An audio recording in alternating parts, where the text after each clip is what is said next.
Imagine cruising down the street on your regular scooter, the breeze gently brushing against your face, the engine humming softly. But wait. What if that humble scooter wasn't powered by its tiny engine anymore?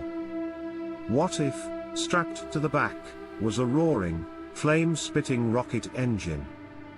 Sounds like something out of a sci-fi movie, right?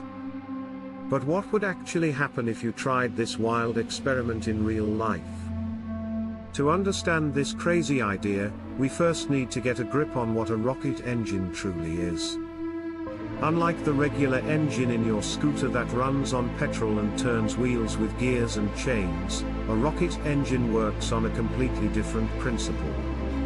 It shoots out exhaust gases at extremely high speeds, propelling the vehicle forward with a force called thrust. This is the same power that launches giant spacecraft into the sky, breaking free from Earth's gravity.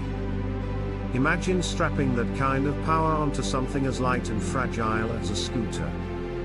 The sheer contrast is mind-boggling. A typical scooter engine produces about 10 horsepower, enough to get you to a top speed of around 60 km per hour on a good day.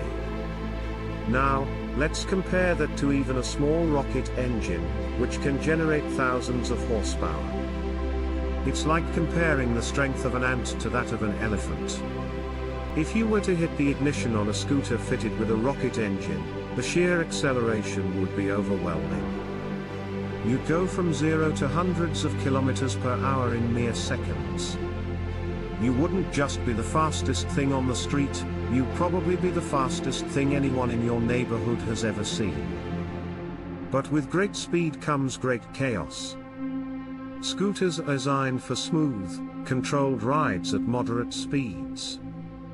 They have small wheels, a light frame, and minimal aerodynamics. The moment you ignite that rocket engine, the scooter would shoot forward with unimaginable force. You'd feel an incredible push backward, like a giant invisible hand slamming you against your seat.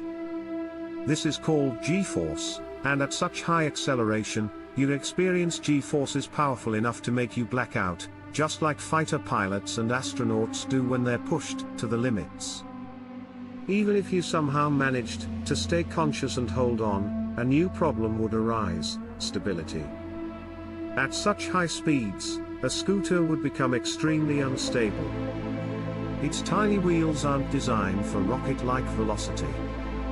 They would wobble, and without proper aerodynamics or a stabilizing system, you'd be fighting a losing battle to keep the scooter straight. The front wheel would likely lift off the ground, and you'd be at the mercy of physics, with the scooter spiraling out of control. Then there's the issue of friction and heat. At rocket speeds, air resistance becomes a huge factor. The scooter would heat up rapidly due to the friction with the air.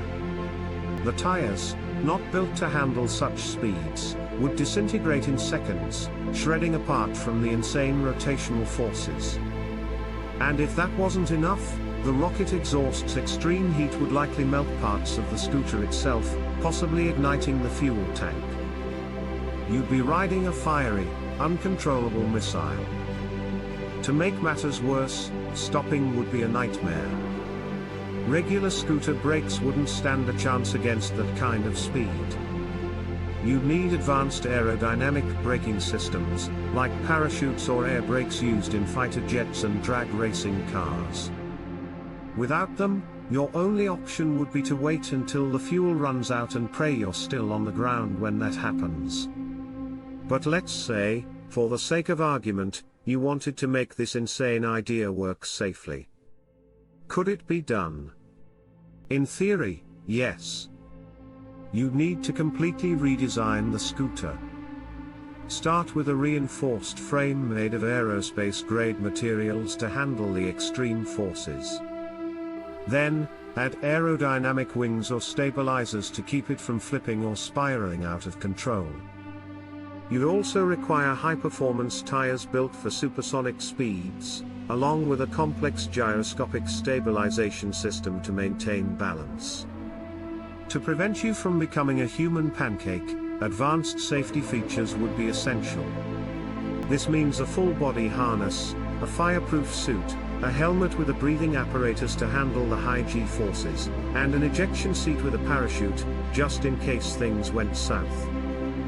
But then again, at this point, it's no longer a scooter, it's a miniature rocket car, more suited for a sci-fi movie than your neighborhood streets. As crazy as this sounds, the idea of strapping rockets to vehicles isn't entirely new. In fact, daredevils and inventors have been experimenting with rocket propulsion for decades.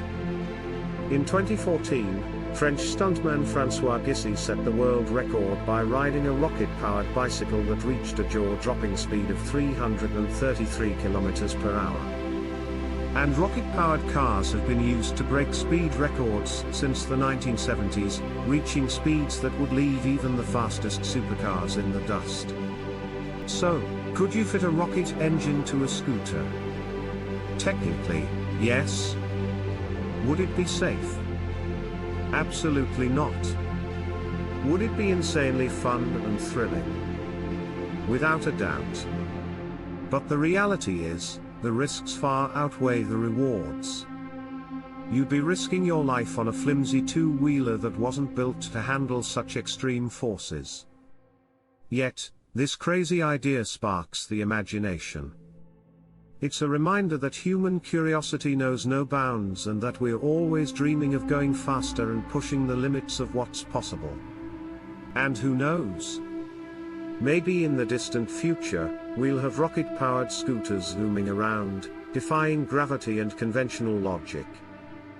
Until then, it's probably best to stick to regular engines and leave the rockets to the astronauts. But it sure is fun to imagine, isn't it?